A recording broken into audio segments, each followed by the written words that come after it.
কাফি ভাইয়ের বক্তব্যগুলো আপনারা শুনুন, তাহলে বুঝতে পারবেন। জামাত শিবির রাজাকার, এই মুহূর্তে বাংলা ছাড়। আজকে যদি আল্লামা দেলোয়ার হোসেন সাইদি বেঁচে থাকতেন, অসাধারণ কিছু কথা। ডাকসুর ফলাফল দেখে খুশি হইতেন। ছিলাম যে বিএনপি তো ক্ষমতায় বসবে, তারা জামাতকে কয়েকটা আসন ছেড়ে দিবে, অন্য কয়েকটা আসন ছেড়ে, মানে অন্য কয়েকটা ছেড়ে 100 সিট ছেড়ে দিবে।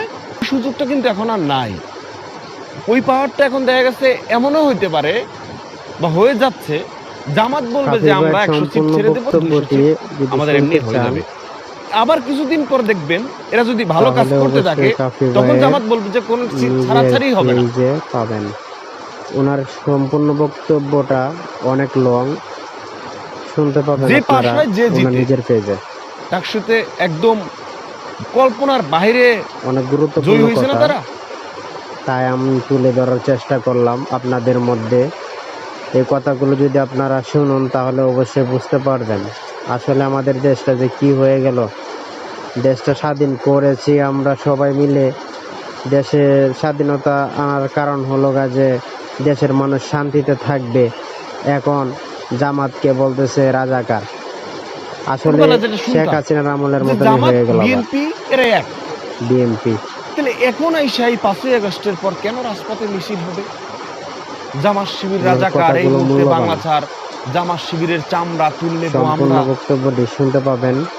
এবার আসেন 5 তারিখের পর মানুষ, আচ্ছা আপনারা আসলে সত্যি করে বলেন, ওনার নিজের পেজে শুনতে পাবেন। হাসিনাকে যে লড়ানো হইল, মানুষ বুকে গুলির সামনে বুক পেতে দিল, মানুষ স্টুডেন্ট সহ সাধারণ মানুষ সহ মানুষ যে মারা গেল, জীবনের মানে রিস্ক নিয়ে যে কথা বললো, এটা কি আসলে নির্বাচনের জন্য করছে, কিছু কথা না বললেই নয়, নাকি সংস্কারের জন্য করছে, দেশটাকে সুস্থ করার জন্য করছে? নির্বাচন তো টুডে আর টুমরো হবেই।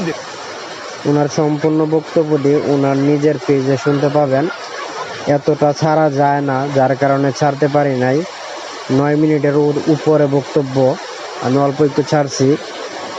কথাগুলো অবশ্য মানুষের মনে গাঁথে, যেসব কথাগুলো বলছে এসব কথা আসলে শোনা দরকার মানুষের।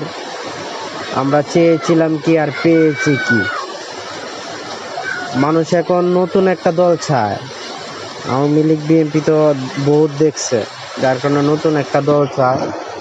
জামাত যেহেতু বড় দল, তাই জামাতের সাথেই আশা করি মানুষ থাকবে, কারণ সবাই মুসলিম। আমরা মুসলিম হিসেবে তাকে